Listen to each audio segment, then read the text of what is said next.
Hello and welcome to an episode of Fats on Film. This week I am joined by the founder of Amplefolk, Holly Richards. Hi Holly, how's it going? Hi, it's great. How are you? Yeah, I'm really, really good. I've woke up on a Saturday and I'm feeling pretty excited for the weekend ahead. How about you? Well, look, for me, it's Saturday night, so I feel like I'm halfway through. Like I'm in the future. You are in the future. So I feel like, look, it's great. Everything's fine. Don't worry. But you know, I've got the Sunday scaries like just on my horizon. You know. Yeah, totally. And like, just before we get into it, for the listeners who don't know, like, what is Amplefolk? Oh, great question. Thank you for asking.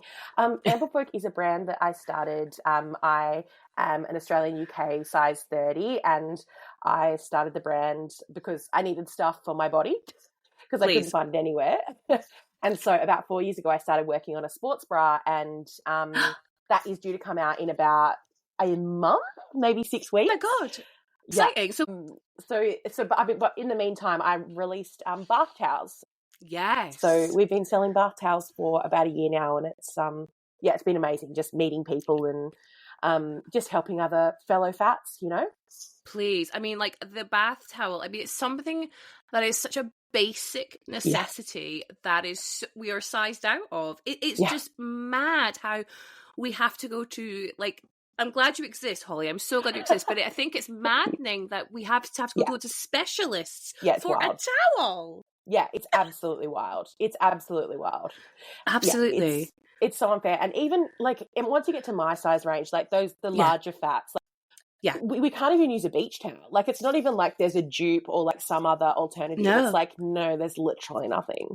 No, literally nothing. Like, I mean, I really get quite anxious going to like a hotel or like a spa. Like, I love a spa day, but just knowing that what they have to offer me will, if I'm lucky, I can maybe get a men's like extra large, and it might fasten or it might fit around me, but like most of them I've got a gap, you know, and it's always it just makes you feel so like, oh, you're not meant to be here. You literally don't fit, you know, and it's just so disheartening. Yeah, it is. It's horrendous. Like, I just don't even subject myself to it anymore. Like, I just got to the stage where I haven't even set foot in a day spa in God knows how long because of that reason. But sure, one day we'll get them into the day spas and I'll be able to go wherever. Oh, no, that's the thing. I'm thinking, like, you need to get them into the day spas, you need to get them to the hotels, you know, like any beach clubs, like, you know, like there is such a market for this. Like, totally.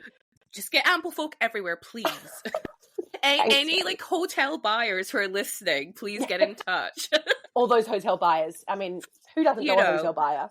A hotel buyer who listen to podcasts about fat representation. There has to be at least a dozen, right? There's got to be some. I'm excited to meet them. Well, the doors I am opening here. Oh, I appreciate it. My wholesale business will never be the same. No, I hear you. No, like, thank you so much for the work. I mean, I appreciate, like, you know, it's one of those things where as a fat person, you go, well, here are our gaps, but you've done the next thing, gone, okay, well, how do I fill that gap? How do we solve this? Okay, so Holly, we are here to talk about 2002 musical comedy film Chicago, based on the 1975 stage musical of the same name, which was also originated from the 1926 play of the same name. I had no idea it had that amount of history. The film stars an ensemble cast, and oh my God, what an ensemble cast. We have Renee Zellweger, Catherine Zeta-Jones, Richard Gere, Queen Latifah, John C Reilly. There's Lucy Liu in like a little cameo role. There's Christine Baranski. It really is a fantastic, fantastic cast. The film marks the feature directorial debut of Rob Marshall and was adapted by screenwriter Bill Condon. And if you know that name, it's because he did the Twilight films. And I was like, that's cool. I love Twilight. With music by John Kander and lyrics by Fred Ebb. It had a budget of $45 million in 2002, and it made over $306 million. Massive success, and it was so successful at the awards. It was nominated, oh God, I actually didn't count how many nominations, but it won 6 Oscars, including Best Picture, Best Supporting Actress for Catherine Zeta-Jones, won for art direction, best costume design, best film editing and sound. And other nominated was best director, best actress for Renee Zellweger, best supporting actor for John C Reilly, and best supporting actress for Queen Latifah. It was a massive, massive success. So, Holly, I'm going to pass to you. Could you let me and the listeners know what Chicago is all about? So I thought I'd start by just reading out the Netflix summary because I always find them quite funny and also like a good little taster. So it says, Chicago is about a bored homemaker, Roxy Hart, who dreams of being famous, but her ambitions land her in jail. Good thing she has a lawyer who can turn felony into infamy. That lawyer is Richard Gere. But basically, the film starts with Catherine Zeta-Jones's character performing. She's a big star, and Renee Zellweger is there with. We find out it's her like side thing. She's having an extramarital affair with this dude. He's very handsome, played by Dominic West, and yes, he's basically promised her he can make her a star. They go home after the show, and they sleep together, and he sort of says, lol jokes, I'm not actually going to make you a star. I was just using you for sex. And so she shoots him, as you do. Please. As you do. Fair enough. I would too. Not really. This is not an admission of guilt. But look, basically, then Renee Zellweger's character, she shoots him and he dies, and she gets whisked away to jail. John C Reilly, who is her husband in the film, kind of in the beginning claims to have done it. Then we find out obviously he dobs her in because he finds out about the affair, and then she walks into this women's prison, and that's where we sort of meet all these other incredible characters. So we've got Queen Latifah, who's the matron, and then we've got all the other murderers. There's 6 other murderers, and that's when we get that favourite song where it's got like lip shits. I always think of that bit. It's fantastic. So good, so much fun.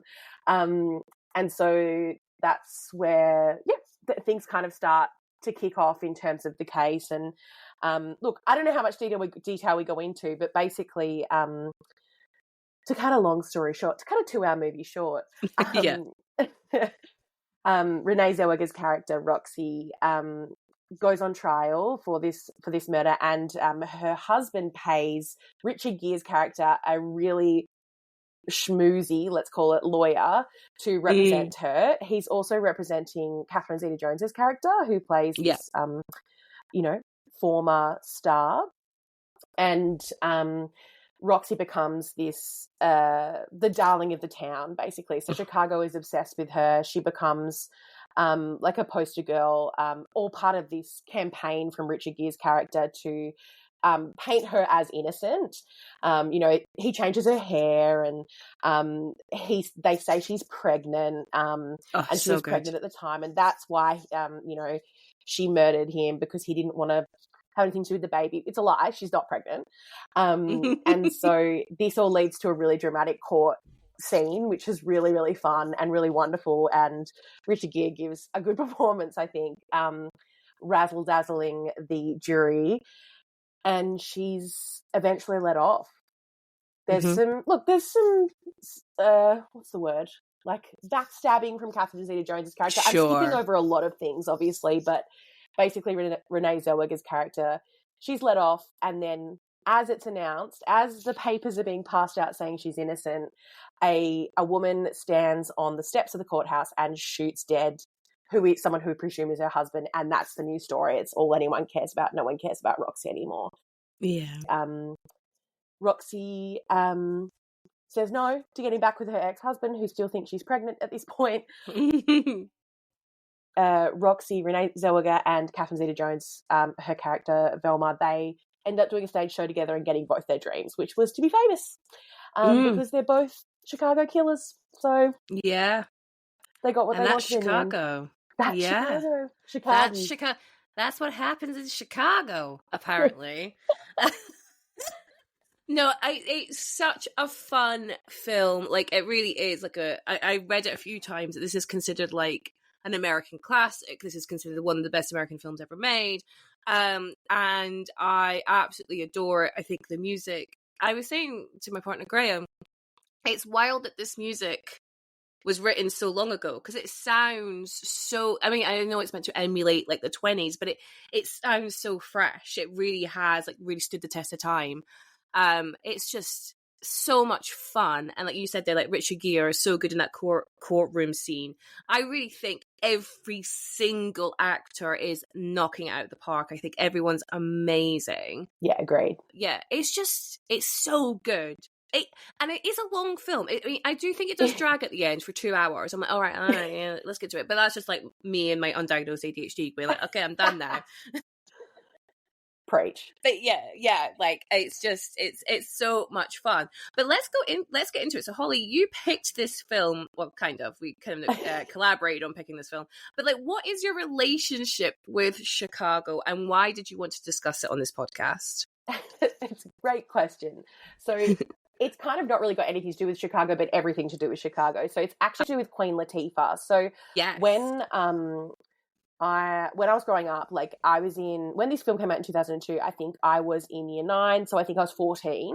And so like I remember going to see this at the movies, like it was a thing. And at the time, obviously there was absolutely no fat people on screen. And can I just have the record, Queen Latifah is not fat, but no. God bless, we thought she was at the time. Yeah. And there's this story where I was at a party when I was 16, so it was just a couple of years after this came out. And it was a dress-up party, and I was dressed up. I don't even know what I was dressed up as. A celebrity. I don't even know. I was wearing sunglasses at night and whatever. And this guy who, like, I was friends with or knew of came up to me and he was like, "You look so beautiful tonight. You look exactly like Queen Latifah." And I was like, sorry, I know this is not a visual medium, but I am a white lady, for one. So, yeah, please. No. Yeah. And just because we both have a slight double chin, like, what are you talking about, you strange man? And so it then just became this running joke with my friends that I was Queen Latifah because, you know, I was slightly chubby and, like, she was a chubby actress. Like, it was just ridiculous, insane shit. And, it really just summarizes my teen experience that the biggest compliment I ever got from, you know, a boy was that I looked like Queen Latifah. Yeah, but the thing is, like, when I hear that, I just go, it's absolutely not meant to be taken as an insult at all. God, no. Oh, but it's him. I'm going to speak for him, even though I have no idea who this person is. But but it's him not having any other reference to a famous larger person. Yeah. So he's just gone, oh well, like, this is a compliment, and it's like, it highlights so much of, like, the lack of representation we see in larger bodies. Because I've had it a few times on, like, TikTok where people have gone, oh, you look like so-and-so, or, like, you look like this other TikToker. And I don't. I'm not trying to be an asshole. I don't, but it's because we're both fat. Yeah. Or both fat, we both have curly hair, and that's it. And I'm like, that's it. And it's because there are so few of us, you know. But then when you look at, like, more slender celebrities, you know, we have like 5 variations of Margot Robbie in rotation. True, she has the same face as Jamie Presley. Literally Jamie Presley. There's the actress from Sex Education. There's Samara Weaving. Yeah, 100%. Like there's so many variations, or like even like Anne Hathaway, or like Keira Knightley and Natalie Portman. These people, they all have the same face, but it's true. But we don't go, oh, there's too many of you, you know? So, like, you know, for like a slender brunette woman who might have more like, say this in the kindest way, but like more mousy features, you've got a million celebrities you can compare to. If you are 100%. Fat, you have maybe 2. I mean, you might get Melissa McCarthy thrown at you. You know what I mean? Like, look, I'll cop to that because I kind of do look a little bit like her. Like, I could kind of see it, but like, honestly, like Queen Latifah, like, we're literally so different. Like, I look you're so different like her. No, you. I wish I did. Oh no, please. She is so gorgeous. Full stop. But she is so gorgeous in Chicago. Yeah, she is. She takes my breath away in If You're Good to Mama. Like, she looks so hot, so sexy. I mean, you know, you mentioned there, like, Queen Latifah isn't fat. Like, no, she is not big in this film at all. She is, but she is noticeably bigger Yes. than Catherine Zeta-Jones and Renee Zellweger, who Yeah, are it's true. more Renee Zellweger, actually. Like, she is really emulating that 20s Yeah. flapper girl physique, isn't she? Yeah, very Where, like, much. Mama Morton, she does have curves, she does have big breasts, like, and they accentuate that. She look like that dress she wears in Biggest Mama, like that gold with like So heart. She is beautiful. on display, and I love it. And then she is cinched, and I was like, Yeah. oh, she was sewn into that, like 100%. And the yeah, men in the audience were frothing. Like, it wasn't like it was like this yes, disgusting walrus on stage. It's like, oh my god, no, slay queen. no, they are frothing at the mouth because it's like burlesque-esque, isn't it? She's playing with the Yes. fan, she's using these handkerchiefs and ribbons to really, like, be provocative with. But yeah, like, in no way is the number meant to be seen as a joke or as a, like, who does Mama think she is? No. Like, the film believes she is sexy. It is, it's sexy to the audience. Like, and I'm so happy we got that in 2002, if I'm quite frank. Yeah, It's true. so cool. Yeah, no, you're right. And it was big. Like, even at the time, I remember, because I was a musical theatre girly, in high school. And so, people who were in larger bodies at the time were choosing that as their audition songs. Like, it was a very conscious choice. It was like, I mean, look, it was the only role we could all kind of go for, but it was sort of like, at least there's a role that we can now go for, it kind of opened that up. Yeah, absolutely. I mean, like, if you think about, larger character roles, you've got obviously this one. We'll get into actually like how important it is for Mama to be played by a larger person. But then also you've got, like, Tracy Turnblad from Hairspray. So, like, those are our options, right? You're either going to be Tracy, you're going to be Big Mama. Like, that's it. But, like, both actually, it's interesting because in the context of the musical, even though Mama's a lot more complex in terms of character, obviously, she's devious, she's corrupt, she's playing every side going, she's definitely out for number one. Whereas if you compare it to, like, Tracy from Hairspray, like, she is so pure and good, and she really is the hero of the story. So yeah, there are different characterizations going on there, which is great in terms of diversity of representation.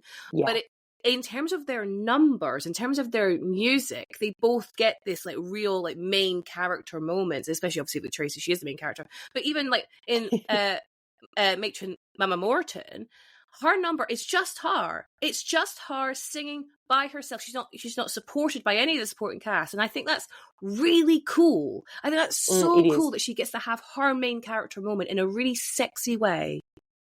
Yeah, no, I agree. It's not what you would expect. And I know we're going to get to this later, but it's like, you would really expect it to be more like John C. Reilly's character, like that drab representation. Cellophane Man, I mean, he has his own song as well, but it is, like, really the juxtaposition to Queen Latifah's solo. Yeah, because, like, with Queen Latifah's solo, it's confidence. She is so confident. She's so in charge. She, has the audience eating at the palm of her hand. She's having a great time. She looks phenomenal. And then, if you compare that to Cellophane, Mr. Cellophane, it is the complete opposite in terms of, like, confidence scales, right? And these are our two arguably plus size representation in this film. And so it is interesting how they are, like, different ends of the kind of main character syndrome or confidence levels. And I guess in some ways that's good. It's good that we have the kind of highs and lows being represented in sort of larger bodies. I know, like, not even fat, but sure.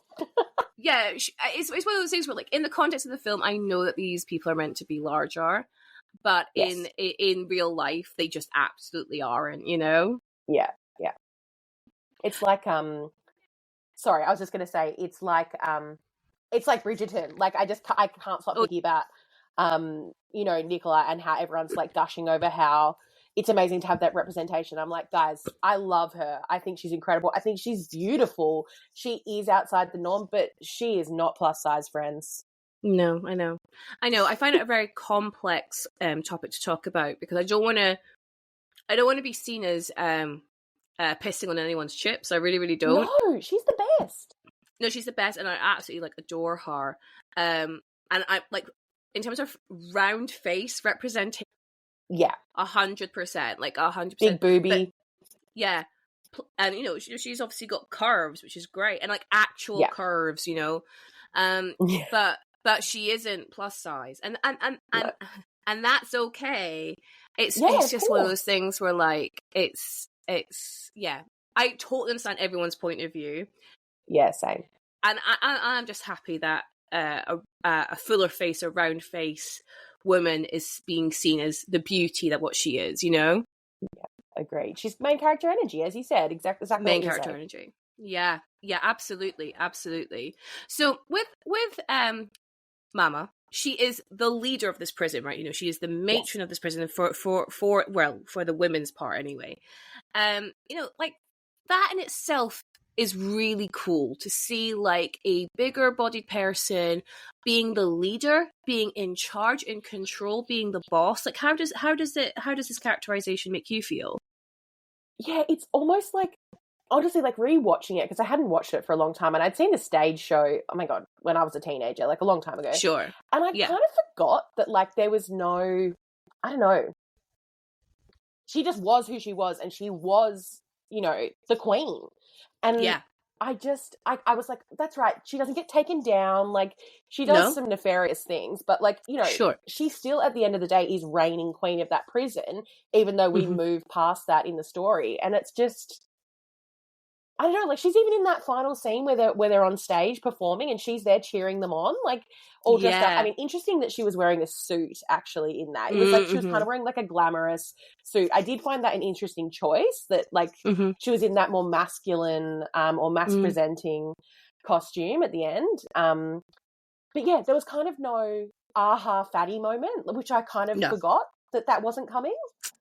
Like, I really feel with Mama, like, her body size isn't in any way spoken about, referred to. It's not leered at. You know, yeah, you're right. Okay, so the only thing that she looks different to, say, like, our other two female main characters is she's not wearing lingerie. You know, like, you know, Velma Kelly and Roxy Hart are constantly walking around in their, like, negligees, aren't they? But that makes... Oh, hold on a second. My cat is just meowing. Oh my God, that's so cute. I can hear it. She's really yowling. Can you hear that? So funny. Yeah, it's so cute. What happened? Oh, nothing. She's honestly such a diva.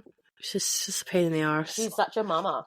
Yeah, so like, you know, it's the camera never leers like at her body. Like she's not wearing lingerie like the other two, but that makes sense because she is at work. She is this, you know, boss woman. She can't be just, you know, walking around in her lingerie. So that makes sense. I'm not mad at that.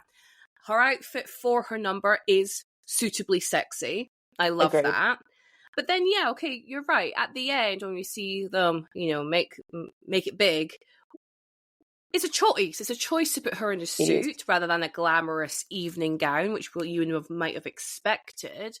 And I guess, like, I mean, there could be a million reasons why that was, but it is an interesting choice. And like, I would have loved to have seen her in a more elegant, glamorous gown. But then maybe that was a choice for, like, you know, matron herself. Like, maybe she is meant to be more mask presenting. I don't know. But then I guess potentially. But then, you know, she dyes her hair. You know, she does dye her hair. She does follow those more female, you know, beauty standard tropes that we see throughout the film. So yeah, it's an interesting choice, that. It is, but I just do wonder if it has ties to like women's representation and women's empowerment in the film. I mean, I have interesting thoughts on that because like like the film and the Broadway show are written by men and directed by men. So please, I mean, the film is directed and written by gay men, so that is better. Yeah. But yeah, I think, look, I kind of took it as this is like true power, because I think we kind of then align her a little bit more with the lawyer. Like they flash to the lawyer and then they flash to her. And so I just wonder if it's maybe just showing that, yeah, she's a woman and yeah, she's fat, but she's got inherent power in this, and that all along she held that power. That's a really, really good point. Because, if you think about how women are represented throughout the whole film, it is in like scantily dressed. And I Yeah. love it. Like every Yeah, we're here time for I it. see a garter or a stocking or something stuffed into the stocking, I'm like, yes, that's 100%. so cool. I love it. It's so sexy. Yeah. But yeah, you're right. It is, if we think about how slut shaming everything is, the Yeah. less amount you wear, people will take you less seriously. So with Mm-hmm. Mama Matron, like Mama Morton, sorry, she is powerful, but she doesn't use her body for power, or Mm. her voice, or she's not selling Yes. herself in the same way that, say, like Velma or Roxy are. Mm-hmm. She uses her connections, she uses her You're so mind to get to where right. she wants. So Yeah. actually she doesn't need to show off or sell her body, quote Mm. unquote. So it maybe this is the film highlighting that there are different ways of obtaining power as a woman. You've Absolutely. got you've got Mama Matron doing one way, which is like, uh The conniving and male route. scheming. Yeah, and then but then you've got like Velma and Roxy who are like selling themselves. Yeah, Mm. really interesting. It is interesting, and it's like, because obviously patriarchy is so tied to Please. fatness, and like, it's all tied to Yeah. how our bodies are policed and controlled. Mm. But I just thought it was interesting as well, because it's like the film's clearly from the male gaze, but then there are Yes. these interesting moments where, I don't know, yeah, she's in like this suit. I don't know. It's just, I do wonder if it's because we have gay men involved. Like, seriously, I'm actually being genuine about that. Possibly. No, absolutely. Because it's a different perspective. Again, like, this is why It is. diversity is so important. Like, if everything, I know it's the majority of Hollywood films, but if everything is written from the perspective of a white straight man, then we're going to get the same stories told every time. We need the diversity of sexuality, of gender, of race, of religion, of beliefs. Like, we need all of that to create different and interesting stories. And so, yeah, you're right. I think potentially having that like gay male perspective in brings other things to the forefront, which maybe a straight white perspective wouldn't. Yeah. But yeah, it's so interesting, especially with Mama, when you think about how I know that Mama isn't always played by a plus size person. So when That's I was it. doing Yeah. when I was doing my research, apparently the first pick for this film, hold on one second, sorry, the cat was sick. Just trying to let you know. She's just a thing, and my partner is very, very lovely, cleaning up. I can hear it in the background. I was just like, "What is going on?" Oh, bless. Yeah, so when I was looking at the research of like who else was like potentially going to be cast in these roles, the number one choice for Mama was Kathy Bates. Yeah, I know. I was surprised. I was like, "Oh, cool!" Like, I'm not mad at it, but I do think it's interesting they No. went for they wanted a more mature, which kind of makes sense actually, maybe a more mature but like still plus size Yeah. person in that Mm. role. And then I Mm. started to think, like, why is that? What they were obviously kind of tied to this idea of like a more curvier person, a bigger person. And I wondered whether it's because of this connotation of mama, like we see fatter folks as more docile and more matronly and motherly, which I think is like, mad, because that's, again, we're just putting each other into boxes, but Yeah, exactly. those kind of connotations. And I wondered if that's what they were leaning into with trying to get a plus size actress into this role, especially with the fact that the character is called Mama, and she's meant to be like looking after all of these women. And even in the song, she's like, "I'm the biggest mother hen." Like, you have that, like that, all that connotation being brought into Mama Morton. And I wondered if that's what they were trying to hopefully try to convey through a specific body type. I think you're right. And I think what's interesting, because that's pulling out for me now, it's like, it's also Queen Latifah's blackness is relevant here as well, because I think that 1000%. fetishization of black Yes. women in particular, being mama and being the matriarch, Yeah. because obviously in Yeah. a lot of African communities, traditional African communities, it is a matriarchy. And so Yeah. I just wonder as well whether they ended up going with her because it signified that more, which, I mean, I find that slightly problematic, but it's interesting. And I wonder if that was another reason, like it's a larger Yeah. black woman. Yeah, 100%. I mean, we see that a lot within Hollywood, is that they use that kind of, black larger woman to signify a not necessarily the mother, but like a substitute mother. So like we see it as like a nanny type role. Yes. And Yes. so I think there could be a bit of that going on as well, which sucks from a sense of like, it's just like racist stereotypes, but also like, I don't want any way to think that like, that doesn't mean that Queen Latifah doesn't deserve to be in this role, because she is phenomenal in this role. She was Oscar nominated for this role. She lost to Catherine Zeta-Jones, didn't she? She lost to Catherine Zeta-Jones, absolutely. Which I'm not mad at either, because I think Catherine Zeta-Jones she was wonderful, phenomenal. She was really good. She deserved it. I know she really was great, but I'm glad that Queen Latifah got that recognition, because it was very well deserved. But I think there's when I think about the role, how it's been played on stage, so I know like when I went to see it on the stage, it was a more older woman who was the matron role. I don't know the actress's name. This is like 100 years ago, but she definitely was like in her like maybe like late 40s. And she just had like an average sized body. And then I know like Michelle Visage has played her. I know Jinx Monsoon has played her. So again, these are not bigger bodied people. So it definitely is not integral to the role at all. And that it is played by a bigger person. So on one hand, I'm like, oh, well, I'm really happy that the film went that way, because I'm not going to be mad to see like a bigger body on screen, But I do wonder from a casting point of view, like what was the motivation? What was the motivation? Is it in service of a good stereotype or a bad stereotype? Or maybe both. Like, or it maybe probably both. is all the things, right? Not to mention that Queen Latifah like slays the house down. Like she's literally incredible. Like such an amazing voice, an incredible performer, all of the above as well. Please, yeah. No, she is great, and I'm hesitant. I don't want to take any of that credit away from her, but I think especially when we think back to 2002 as well, this is so long ago. Oh my God. Plus size representation, and this is the year after Bridget Jones's Diary. Yes. So we were all gaslit, Holly. We were all gaslit, weren't we, just into being told that Bridget Jones was this behemoth of a woman. Oh my Lord. I swear it's ridiculous. And then literally the year after, we see Renee Zellweger in this role, which I think is really interesting. She was Oscar nominated for Bridget Jones. Rightly so. She is great in that role. She is. She's wonderful.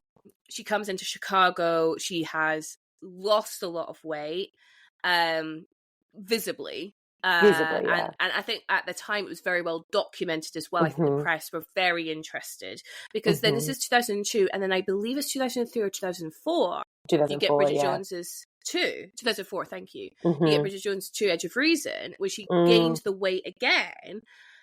And so, like, when you come to Chicago, you actually come to Chicago at a really weird place at Renee Zellweger's career, but also like a weird place in terms of culture zeitgeist around this idea of like yo-yo dieting for film roles. And this is such an extreme example, but it was one that, I mean, how old would I have been? I'd have been like 10. So I remember these conversations dominating like morning TV shows, papers, like it was everywhere. Like, oh my God, like how much weight she had to gain for Bridget Jones, and then how much she had to lose for Chicago, and how much she had to gain again. And I just think like, I remember it being so sold to us or being spun to us that it was like dedication to the craft, like 100%. Yeah, look at how much she does, and how many calories she had to eat for Bridget Jones, and then what she had to do for Chicago. And I just remember thinking like, oh, it's that easy. So I remember thinking that when I was like 10 years old, Yeah, I remember thinking like, oh, it really is that easy to like lose and gain weight. So it's therefore my fault that I look like this. Please. Horrific. It's horrific. No, it is absolutely horrific. But yeah, like it just perpetuates this idea like it is your fault because it's all about willpower. And if Renee Zellweger, a Hollywood A-list actress, can do it, then so can you, random 10-year-old from Scotland who has no means or money or has to go to school. And I read this article from the Daily Express, and it was saying how she had to go to get down to her Chicago size. Well, she is a size 0. So I think she's like a size 14 for Bridget Jones's Diary, and then this is UK sizing, and then I think she comes down to like a size, what is it? I think it's a size 4, size 6 in UK sizing to be a US size 0. So yeah, it's like significant. But what was my point? Oh yeah, so to get down to that Chicago size, she had to exercise for at least 2 hours a day. But even in the article, it does say that isn't possible for like everyone. She doesn't have a job unless it is to exercise for the role. So I appreciated that little bit of nuance. But then as I carried on the article, it started selling the diet that she was on. Oh my god! Like, oh, it was this. We had no hope. No, oh my god, no. It was like this specific diet is healthy, and it started laying out, and that's when I stopped reading. So I was like, I'm not going to retain this information. But yeah, I was like, oh, it's just all an opportunity for advertising for diet culture, isn't it? When you get these roles, you think about like the Marvel lads, whenever they're on like some intense fitness thing or diet thing, it's in all the magazines. Oh, you want to look like Chris Hemsworth? This is how you do it. And it's like, it's just all advertisement. Yeah, it is. But it's wild what you said before about how it was dedication to her craft. This time of Hollywood, in the early 2000s, this was how you won awards. So like Charlize Theron, she won for Monster the year after. Yeah. Chicago came out in 2002. Monster came out in 2003. Like, it was what you did. That dramatic transformation was how you won an Oscar at the time. Yeah. I mean, lol, it's only okay to be fat if you want to win an Oscar. Like, then you go back to what you... Like, it's ridiculous. It's insane. But I also wanted to say that, like, I actually love how Renee Zellweger's handled it all. And, like, there was that clip from the Oprah Winfrey Show in 2017 that resurfaced last year on TikTok where she was saying, like, that it's that whole messaging that like she is acceptable and that she is this symbol of beauty in Chicago, but not in Bridget Jones. Like she just was basically handled the conversation beautifally and was like, I don't even want to talk about this. Like, it's ridiculous. I have not seen that clip, but that sounds like I need to sort of source that immediately. But yeah, like she's absolutely right.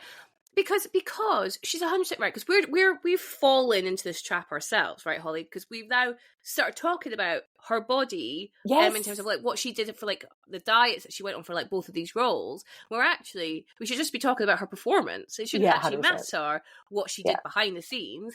But this is because we are so obsessed as a culture with people's bodies, people's weights. How did they do it? How did they lose the weight? How did they gain the weight? What exercise? And all the time. I have posted on my socials about like my like really dangerous like diet that I went on that like caused some really bad damage, and I've always never said what it was. Yeah, that's because smart. I don't want anyone else to find that diet and do it for themselves. Even though when I speak about it, it's like from the most negative place.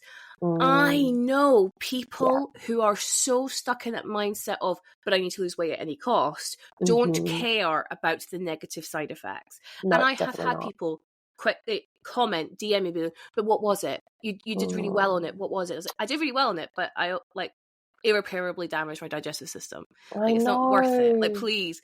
But they don't care. And I think this is like a really good example of people don't care about how like the performance that comes out the other end of it. They just care about how they lost the weight, how they gained the weight, whatever it might be. Because that's what we're told to obsess over, and that's how we're socialized to obsess over. Yeah, it's true, and it's our worth, right? Like, so let's go on to talk about Amos Hart. This is Roxy's husband, played by John C Reilly. Like, do you have any kind of feelings towards John C Reilly anyway before we get into him? Yes, of course I do. I love him so much. Like, I'm a huge Step Brothers fan. I love him. Love. Like, that is one of my favorite movies of all time. It is just like, I feel like it was my personality for quite a while. So yeah, I love him. I think he's also a really incredible actor. Like, I do. Really, yes. really, really amazing range. But yeah, what are your thoughts? You love him as well? Yeah, I think he is a really fantastic example of someone who could do everything. Mm-hmm. You know, he can really like super serious. I don't know if you've ever seen when you talk about Kevin. Yes. But that, yeah, he is like so good in that. Like as like the hopeful father for like a deranged son. But then he could do like Step Brothers and be like silly and goofy, and then in this where he's like again like this character where just hopeless, you know, hopeless. I hate to say it, stupid. Like, you know, he's not the smartest or the sharpest tool in the shed. But he's obviously incredibly talented. You know, he can sing, and he puts his whole self into this. Again, he was nominated for Best Supporting Actor for this role. Like, again, he got that recognition, which I think is well deserved. And I know I was saying to Graham, like, Mr. Cellophane like gets a lot of flack for being the boring song of the show, but I really like it. I think me too. I think the performance is really well done. You really get to understand Amos's like, you know, internal monologue, and he knows that people don't warm to him or don't take any notice of him, and like, you know, there's to have that self-awareness is heartbreaking. And I just think John C Reilly does such a great job of getting that empathy across to the audience. Yeah, I agree. And I mean, it's hard, isn't it? Because like obviously he's such a tragic character. But and I like know you do feel sorry for him. But it's just so hard because none of the characters are really that likable. Like really. Like it's not like you're rooting for Roxy, right? Like it's not like she is ultimately she did kill someone and she didn't have a good reason. He literally just said no to introducing her to someone to get on the stage. But it's funny. But I do feel for him. Like that was kind of the only song where I really felt like I was on his side, Mr. Cellophane. Like I felt like that was, like I kind of felt like, oh man, this poor dude, like he's really just being taken through the ringer. Yeah, he's just completely taken advantage of, isn't he? Like I wrote here that, you know, he's this downtrodden lover, he's a pushover. You know, the song where we're kind of introduced to Amos, I don't know what it's called. It's Roxy's mom. She's on the piano and she goes, and Lord knows he ain't got the smarts, like that one. You know, you just see that like this is like a marriage of convenience for Roxy for sure. I absolutely agree. I think Amos loves Roxy with his entire being. You know, can't believe his lucky stars that someone like Roxy married him type thing. But for her, I mean, you know, we don't even really know why she accepted the marriage proposal unless it was like, you know, she had no other options. You know, we don't know what she does for work, Roxy. We just know she's a daydreamer. You know, you mentioned in your Netflix summary, which I really liked, you know, bored housewife, you know, what else has she got going on for her? There's, again, like, you know, Amos keeps saying that I'm just her meal ticket. And she goes, you can't even buy my liquor. Like, so what really in this marriage is Roxy getting out of it apart from just being married, you know? Yeah, well, I think that's it, right? But it is interesting because it does spark, like, the feminist in me. I'm like, oh, man, like, this is such a rough portrayal of women that, like, they really only exist to take advantage of us poor men. Like, I don't know, there's something about it that does rub me the wrong way a little bit. But I don't know, maybe I'm being too sensitive. No, I think that's it. I think that's an interesting point because I think like the only person she's taking advantage of is Amos. Yeah, true. Every other man is taking advantage of the women because you know you've got the attorney, assistant district attorney who wants to hang these women, hang them. You know, he goes after the Hungarian prisoner and she's innocent. She's literally innocent, and she gets really sad. executed, which is heartbreaking. He wants to like hang Roxy, like and then Billy just extorts them for $5,000, which is I read it's like $61,000 in today's money. Oh so my God, I was wondering that. Yeah, it's like $61,000. So he's getting $61,000 for Velma, $61,000 from Roxy. Oh. Like, he is extorting these women because they're so scared they're gonna swing. Yeah. And so the only man these women take advantage of is Amos. Yeah, that's true. Yeah, like I think it's interesting because I think from some perspective, I think you could take a really like interesting, like strong feminist thing from it, being like, like these women's only hopes is to become infamous. But I mean, that was the reality. Yeah, there is no future for them, so they have to like kill their husbands or whoever it might be, kill their lovers. But then there's a whole other group of men who are taking advantage of the fact that these women are having to choose that path. So yeah, there's a lot of different readings from it. And I think as well, like in today's society, when we're so obsessed with true crime, that hasn't actually moved on that much. Like I think about like Gypsy Rose Blanchard, like she's everywhere at the moment, and she's literally a criminal. Like we can debate until the cows come home of whether or not, like, she deserved it, quote unquote, but she now is like a celebrity. She is now Roxy Hart, and I find that fascinating. So right. Yeah, I find it fascinating that nothing has changed. You are so bang on. I had not thought about that, and that's exactly because this ultimately the film's about celebrity, right? And like what people will do to get it, and in this case, absolutely. And you're right. I forget that in all of this, in all the nuance and yeah, you're right. She, like, Gypsy is Roxy, Roxy is Gypsy. Wow, that's just blown my mind. Yeah, no, absolutely. 100%. Like, even for the makeover. Like, Gypsy has had a makeover since she's come out of prison. Yeah, she has. And oh my God, Amos was her husband. No, yeah, and then the guy that she was married to in prison, she's now left. She has. Yeah. Oh my God, it's just Chicago. It actually is. Oh my God, we need to do like a modern retelling of Chicago with Gypsy. That would actually be so good. She'd love it. I'm sure she would. Why wouldn't she? Oh my God, I love that. Yeah, like I find like that's what I mean. When I was watching it, I just couldn't help but think about that case because it's so in the zeitgeist at the moment. Yeah. But just like true crime as a whole is we're just so obsessed by it to the point we're making the perpetrators or the victims of these crimes become celebrities. I mean, again, I know I've done an episode on it, but Baby Reindeer, like the real Martha, she is now like being interviewed on like fucking Piers Morgan and things like that. But like, we're making her infamous. This is what Chicago is about. Like we have learned no lessons from this media. No, it's true. Yeah. It's true. It's really interesting. So yeah, so then I think where we've got these situations in real life, but mainly in Chicago. Let's get back to Chicago, where we've got like a lot of backstabbing going on. The person who gets backstabbed the most is Amos. You mentioned in your synopsis, he is obviously being cheated on. Then he has to go through his savings and the mortgage to pay Billy Flynn. He then finds out that Roxy's pregnant, but then Billy Flynn alludes that it's not his baby, is it? But then uses it as a big gotcha moment in the courtroom to be like, no, it is your baby, Amos, because Amos can't do the math and doesn't know the last time he had sex with his wife. Bless.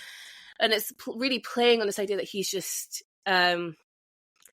he is the big dumb guy trope, isn't he? So let's get into that then. Like, how does John C Reilly's casting? Because again, I wouldn't call John C Reilly fat at all, but he is bigger than the other characters in this, and there are actual points where they make a point of it. So in that song, whatever it's called, I apologize, listeners, but the one where Roxy's on the piano singing about her husband, she says he's got no great physique, and then he goes on to say, and Lord knows he ain't got the smarts.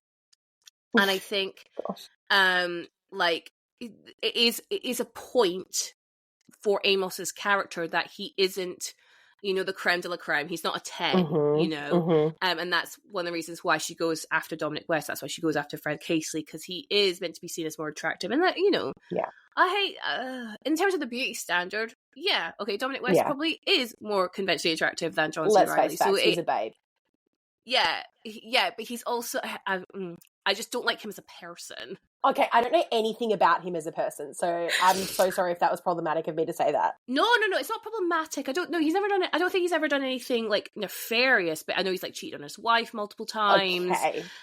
Yeah, he's just your Not a good egg. stereotypical.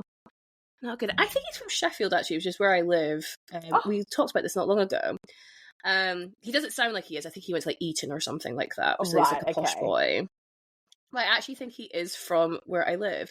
But this is such a tangent. I will probably take this out. But in Sheffield, we have a like Hall of Fame, like stars on the floor in front of the City Hall, and he does not have one.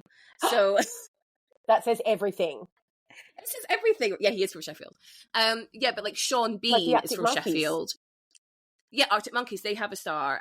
Who else? Jarvis Cocker, Def Leppard are from here. Like there's like, you know, a few, there's like some like sports people that did really well for like Team GB and things like that. They all have stars, but Dominic West does not have one. So I think it tells you everything you need to know. You rest your case. I love that. That is the tea. That's local tea. So go back to John C Reilly's casting then. So, you know, if you were the casting director of this one, Holly, let's put you in the hot seat. You know, what do you think the film could be trying to convey casting John C Reilly in this role? I don't like that. Like, I mean, it makes sense. He is like that, a bit of a goofy looking, as you said. Like, he is a bit slightly chubby. He has a slight double chin, and he just is that a little bit more dowdy. It's got that clowny vibe, like a sad clown vibe. He looks like a sad clown vibe. He really, and so when he's doing Mr. Cellophane and he's like drawing himself as the clown. And I read apparently John C Reilly like massive respect for clown like art, so he wanted to do the clown makeup himself to like make sure he pays respects. Yeah, I love that. Right? Yeah, but again, it's like this idea of like, you know, fat sad clown. Yes. And I couldn't help but think, this is so unconnected, but have you ever seen Modern Family? Yeah. Yeah, so Cam in that, who is like the bigger guy in that show, he is also a clown, and who like, you know, kind of has his like alter ego clown persona. And I couldn't help but keep thinking about that. Like, what is it with this like, you know, fatness and clowns, you know, like especially fat men and clowns. And I think of like, even like Krusty the Clown from The Simpsons, you know, we have these examples. This is really random, but I remember there's a Hey Arnold episode where they meet a clown and he's like a fat character. Like it is I don't remember that one. I think they're like it's the opera or something like that. I can't fully remember. Any Hey Arnold fans will like come in and tell me exactly what episode I'm talking about. Exactly. They will. But yeah, like I think there really is this trope of like fat man and clown. Yeah, agreed. And like, you know, we're not meant to take clowns seriously, you know. They're for our entertainment. They are you know, they don't have like any kind of like feelings or wants or desires. It's just comedy value. Like they'll hurt themselves for the audience. And I think with Amos in this role, like that is what he's doing. He's constantly putting himself at risk of heartache or extortion or bankruptcy to please the audience, and his audience being Billy Flynn or Roxy Hart. And I think like it's just another example of that trope being pushed forward. Yeah, absolutely. And I think it was a deliberate choice. Like I think it was deliberate that they were going to have someone who was a little plainer looking and a little heavy set. Like I think that is the go-to to get someone who is larger to look sad. So I totally hear you, and I think I can't recall who played Amos when I saw this on stage, but I did a bit of looking into who else was considered for the role of Amos, and Charlie Sheen read for the part. Yes. I know, and I would love to see the audition. But Rob Marshall had no, please, like I would pay. Oh my god. But Rob Marshall had a first pick for Amos and they declined. Keanu Reeves. Shut up. No way. How bizarre is that? No, that is, what was he thinking? He just loved Keanu Reeves. No, I mean, who doesn't? But, like, also, Rob, like, no. Rob, no, that is such bad casting. Like, I'm not saying I don't love him. I think he is incredible, but this is not his gig. It's not. No, it's not his gig. And but then the thing is with that, like, if we think back to like Kathy Bates being considered for Mama Morton, we actually can understand the logic behind it, especially when we then see Queen Latifah cast. But I cannot understand the logic of going from Keanu Reeves to John C Reilly. Like, it doesn't make much sense to me at all, especially if we are trying to play in to some of these, larger body stereotypes, which I really do believe they play into with John C Reilly. Yeah, absolutely. Yeah, absolutely. That makes zero sense to me. Like, the only world where that would make sense is if he was an amazing singer. Famously, Keanu Reeves, not known as an amazing singer, or if he was going to put on weight for the role and it was going to become a bit. But, like, even those two explanations aren't enough. Like, no, it's so weird. It is so weird. In some kind of alternate universe that does exist. And I really want to see it because I just don't know how that would go. Like, I have such mixed feelings with Keanu Reeves, and for the Keanu lovers listening, I am not trying to shit all over your man, I promise. But he isn't the strongest actor, okay? Like, he just isn't. Wow, and that's fine. You're asking for trouble here. You are asking for trouble. I am. I think he's great in action films. Speed, phenomenal. John Wick, fantastic. But whenever he has to do any kind of emoting, he struggles. And that's okay. We cannot be good at everything. We can't. We can't. And like, he's already insanely hot, okay? Yeah. Like, he cannot have it all. And so, in a role with Amos where, like, it's so subtle and so heartbreaking and there's so much being done under the surface, I do not know how Mr. Reeves would achieve that. I apologise if I've now lost so much of my audience.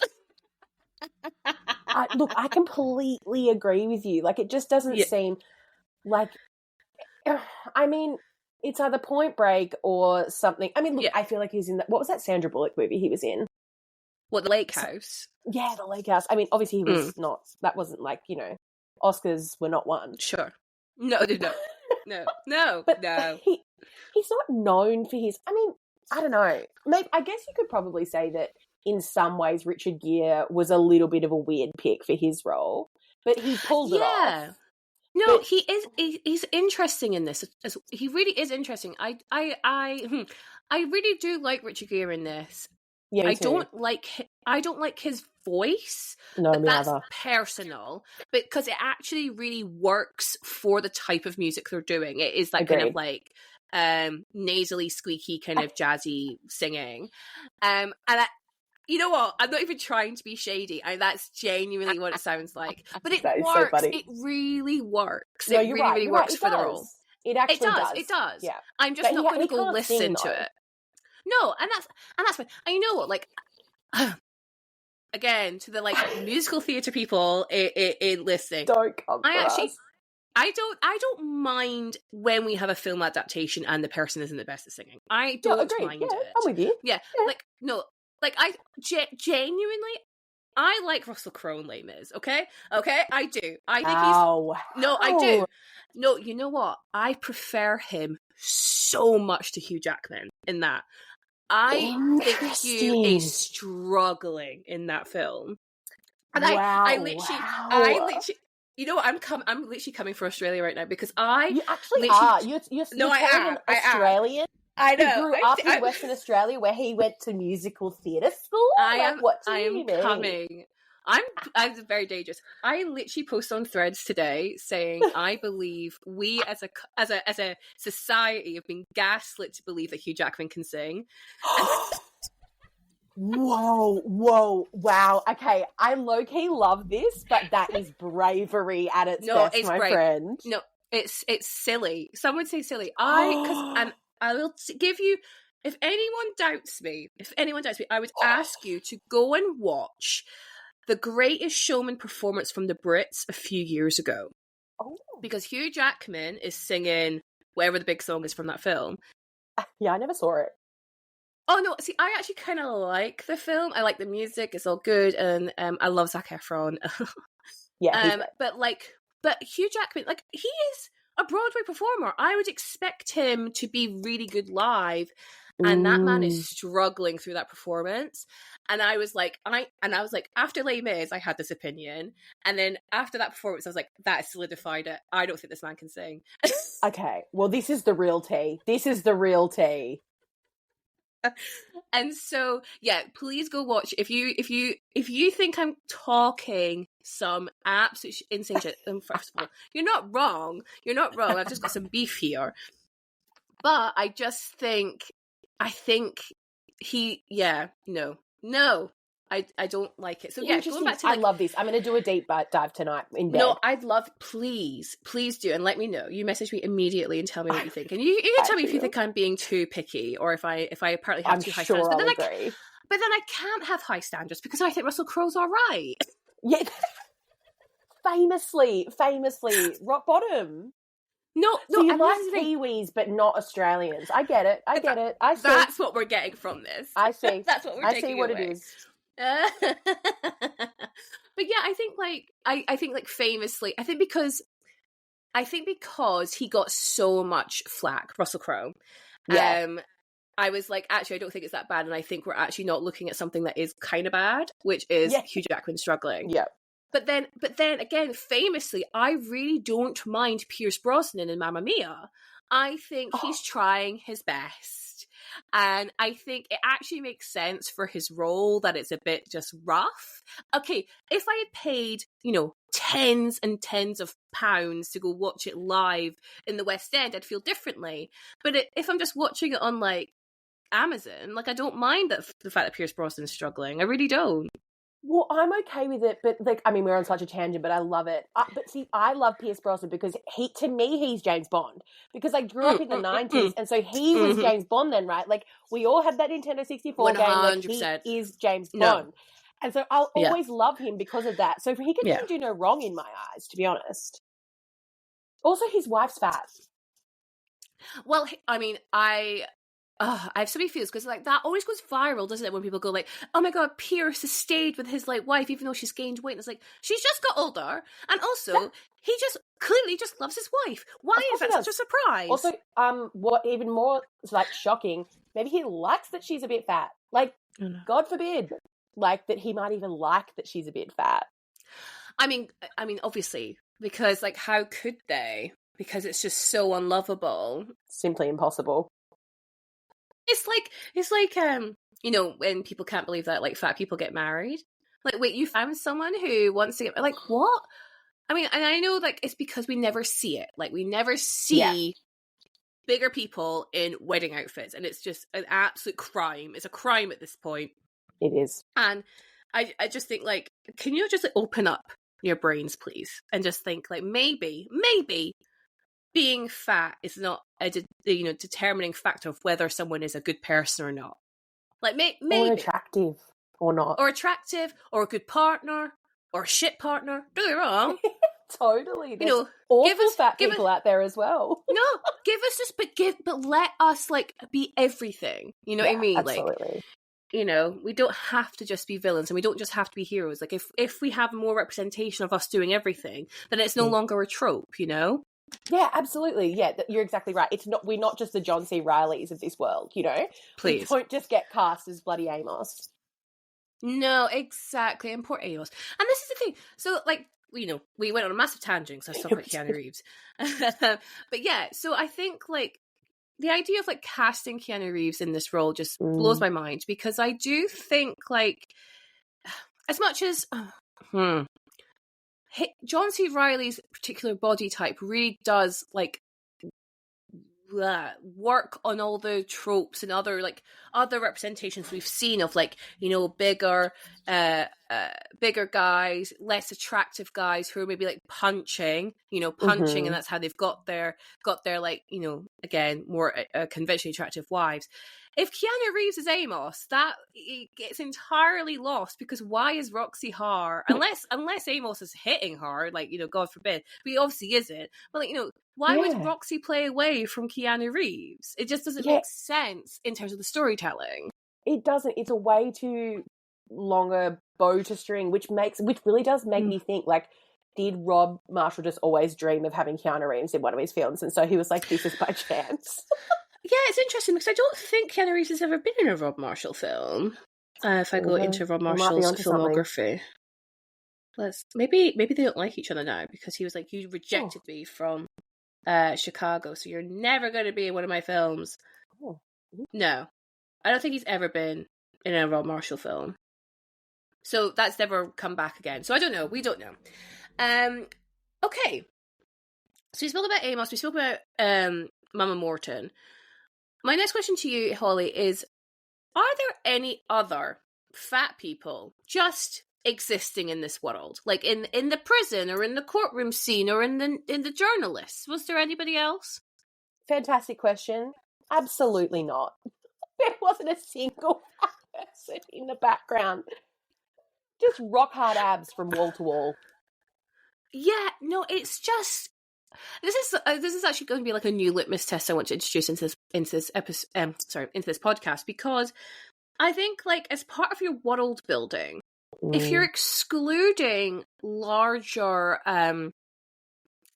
background actors or larger dancers, like, why, in the Cell Block Tango scene, which is just phenomenal, but why isn't any one of those dancers just bigger? Like, why does that not exist here? Like, and for me, like, it just, from a world building point of view, it's just not realistic at all. And it's to a point where, like, have you actively chosen against? Because surely there's some bigger background actors or bigger dancers that you're not just casting for whatever reason, Yeah, absolutely. And it's not like when you go and see a musical on Broadway, there's not people in larger bodies who are on stage. Like, often background actors are, in a larger body. Like, famously, you don't get a lot of the main characters, but there's plenty of background ones.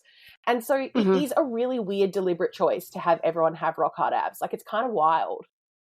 Yeah, no, it's a choice.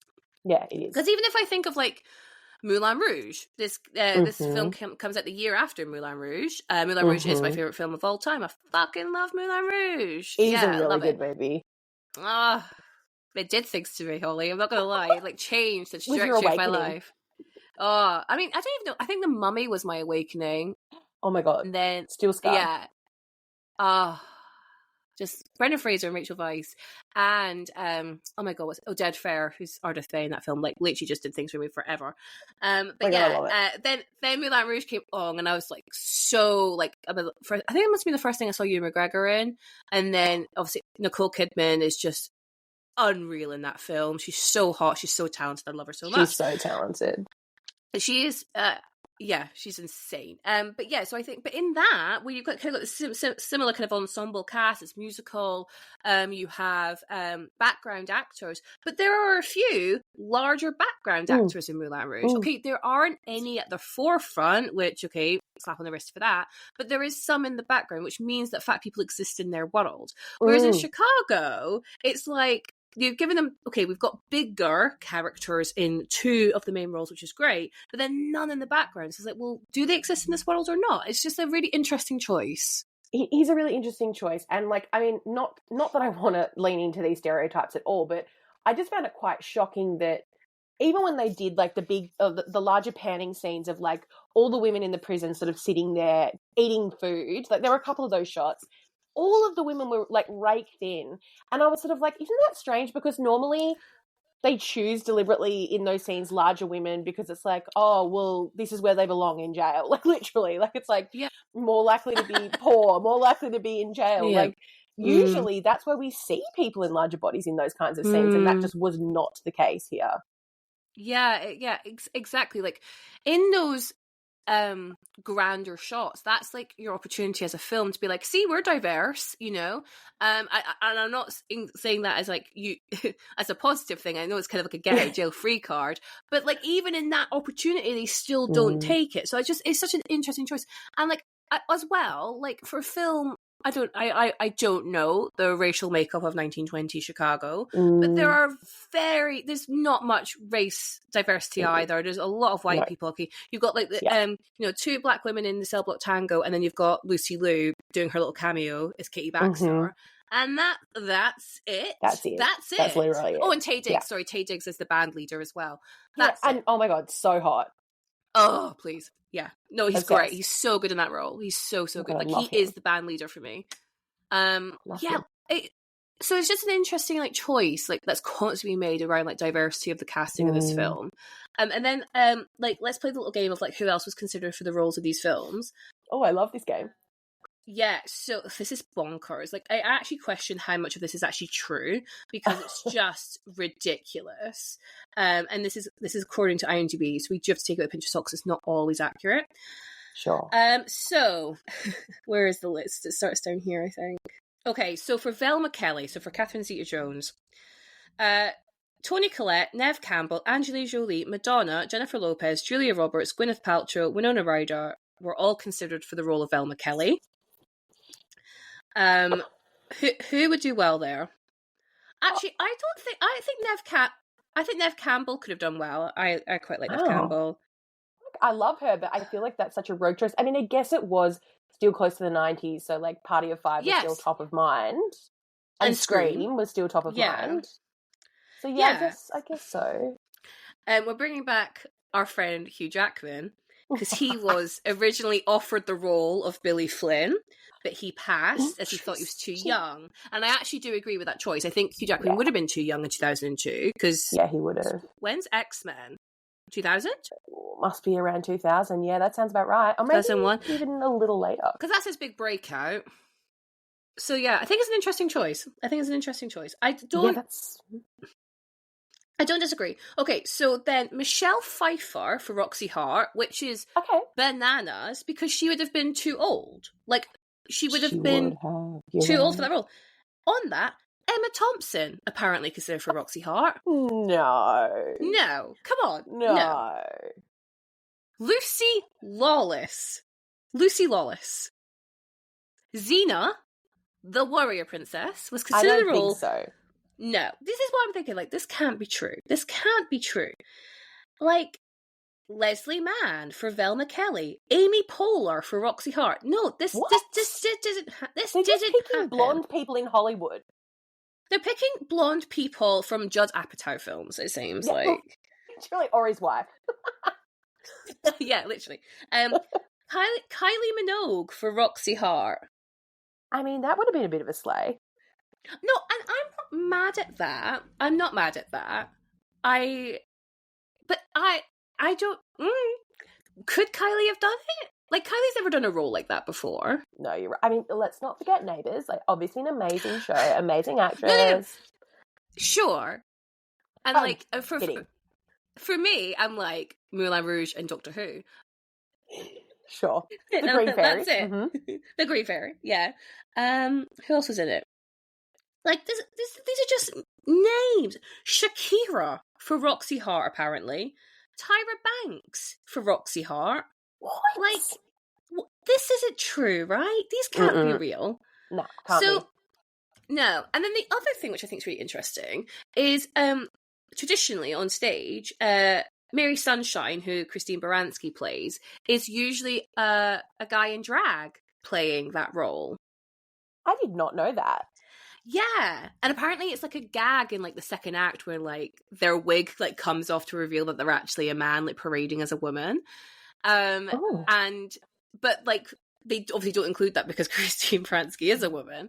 So then apparently Christine Baranski felt bad that she took a role away from a potential drag queen. So her backstory for her role is that actually Mary Sunshine is a lesbian. I mean, I wish that we got to see that in the film. I know. I think it's really nice. I think I really appreciate her. Her sensitivity around that. Yeah, I've taken away a role from a drag queen. Oh well, how do I like pay my respects back to LGBTQ plus people? And that's how she did it. At least they chose someone camp. Like, I love her. I love her. She Love her. is so camp. I mean, like, I almost feel like she is a drag queen, and just like the roles she takes, and like, you know, she's just so like over the top. So I feel like they couldn't have picked a better person in that role anyway. Yeah, absolutely. Okay, so Holly, is there anything else you want to talk about when it comes to Chicago? Look, I feel like I talked to you for days and years and months and forever. We covered everything. I feel like this is the best deep dive ever in Chicago. I did want to say one thing, actually. I actually don't love the movie that much. Like, I do. Interesting. I do enjoy it. It is fun, and I was surprised by how fun it was. Like, I forgot that. But I don't know. There's something about it. It's just not Moulin Rouge. I think that's what it is. Like, it reminds me of that, and I'm like, it's like the poor person's Moulin Rouge. That's so interesting. So I think, like, I mean, like I said, Moulin Rouge isn't my favorite film. Chicago isn't my favorite film. But like, if you think of it from like a commercial success point of view, like, Chicago is seen as like the better film, like rounding out. Like, it was nominated for so many like Oscars. It made, actually, how much money did Moulin Rouge make? And also, like, they're different musicals. You know, Chicago is a traditional musical in a sense, where Moulin Rouge is a jukebox, and I love it for that. I love it so much. But yeah, it is. If you think about, like, in the time and space that we're in, like, Moulin Rouge coming out the year before, Chicago coming out this year. This is like, musicals are making a comeback, and then I think Mamma Mia comes out 2007, 2008. Yeah. And that's like another massive like comeback for musicals. Then you got Les Mis coming out after that, and then I don't even know where we are with musicals. We've had so many. Like, they are definitely more in the zeitgeist than they probably were like in the 90s. So definitely. I feel, there's that really good president. I'm bringing it back to Hugh Jackman again. I don't know. I've never spoken about this man so much in my life. I love it. But he hosted the Oscars 2009, I want to say, and he's very good. He's such a good host, and he does this like medley of the different musicals that were out at that time. And it's really, really fun. And Anne Hathaway gets like dragged up at one point. And yeah, it's super fun. And I don't know whether it's this particular year or it might be a following year, but there's like a kind of like, again, another ode to musicals where you had Amanda Seyfried and whatever his name, Dominic Cooper from Mamma Mia. You've got Zac Efron and Vanessa Hudgens for High School Musical. And then you had, is it Eddie Redmayne and somebody else for Les Mis? Is it Eddie Redmayne? Am I making that up? Is he in Les Mis? Actually, don't know. I think he is. But it's Eddie Redmayne and someone else for Les Mis. And they're all singing, and it's like all these different musicals are so in the zeitgeist at that moment, and it's so lovely that they include High School Musical in that. Because I'm like, yeah, totally. Oh my God, justice, absolutely, it's the best. So good. We love High School Musical. Come on, let's be real, everyone. No, let's be real. Get the stick out your butts. Literally, it's so much fun. Right, open your eyes, okay? Oh my God. Okay, so Moulin Rouge. So I said 306 million for Chicago. Moulin Rouge made 179. Wow. So like half. Yeah, like a considerable decrease. I think as well on that though, you know, Moulin Rouge is an Australian film. You know, Baz Luhrmann, Nicole Kidman, Ewan McGregor being Scottish. It wouldn't have had potentially that same pull as this all-out American film. Potentially. So, no, I mean, I do think he had a reasonable... I mean, yes, I know what you're saying, but I also think that, like, Moulin Rouge did pave the way for Chicago in that, like, that whole, like, that just any music in a film at all, like, you know, that just popularized that in a way that kind of hadn't before. Yeah. Because I think I was reading that, like, Chicago was the biggest musical, like, that had been turned into a film on record until Mamma Mia. It was Mamma Mia that pipped it at the post.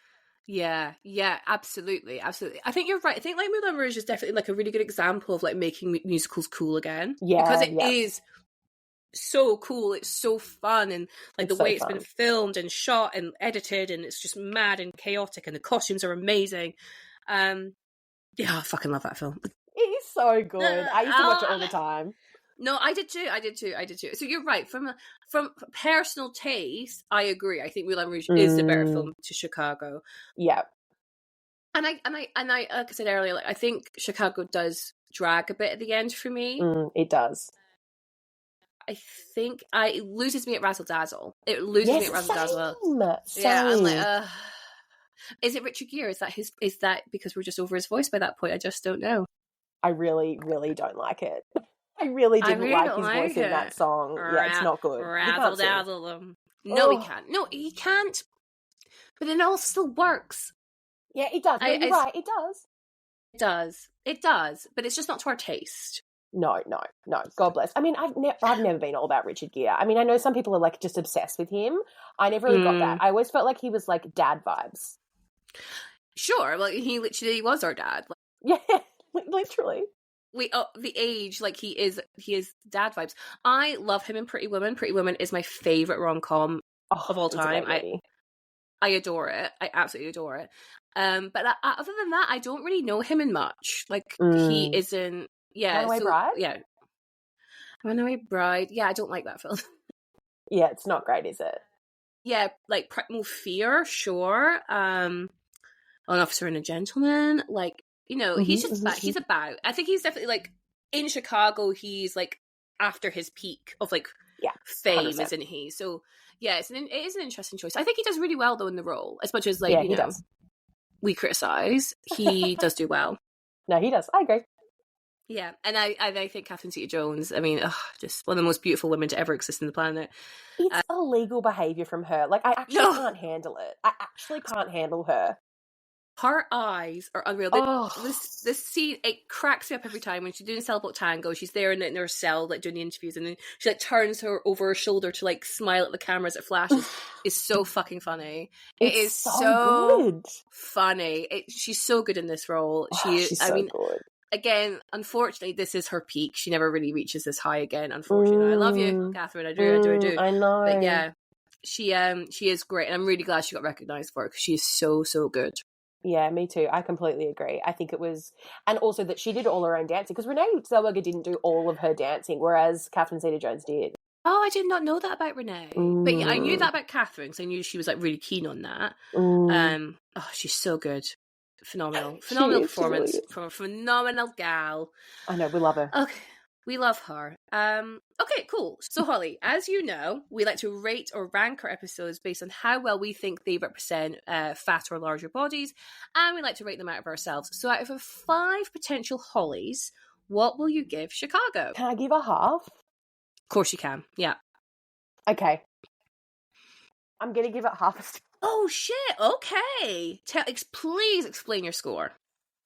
I just feel like in terms of fat representation, in terms of like if I'm really coming at it with that lens, it's not giving, it's not delivering, because I don't consider Queen Latifah and John C Reilly to be fat. Yeah, that's a really good point. Is that too harsh? Have I been way too harsh?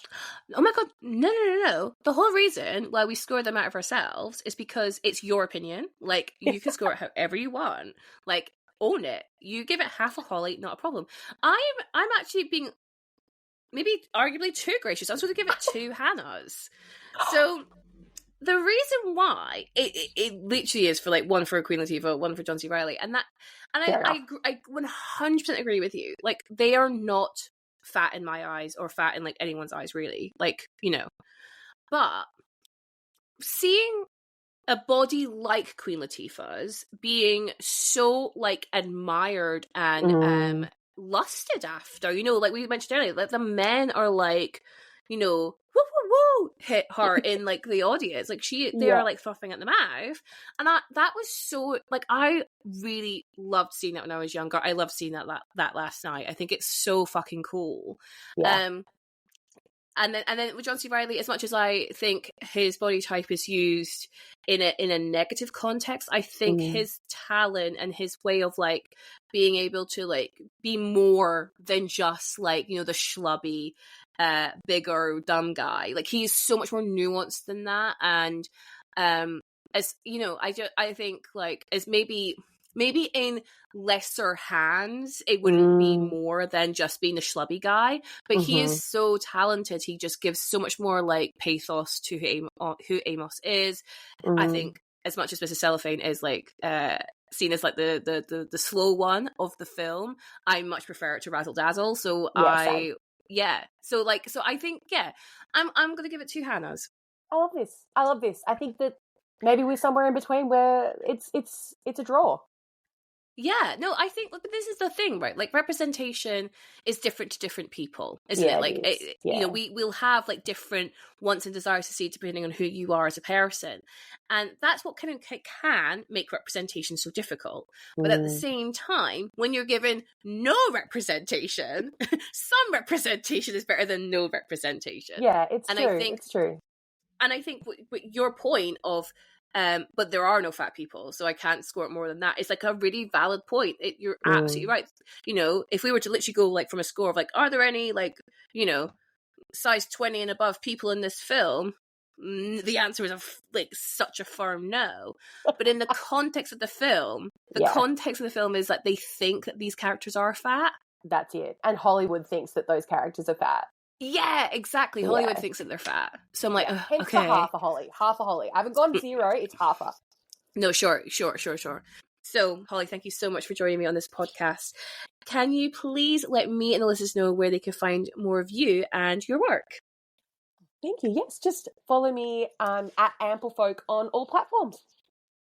Oh, that was super easy. I will put the links to everything in the show notes below to make it super, super easy for the listeners.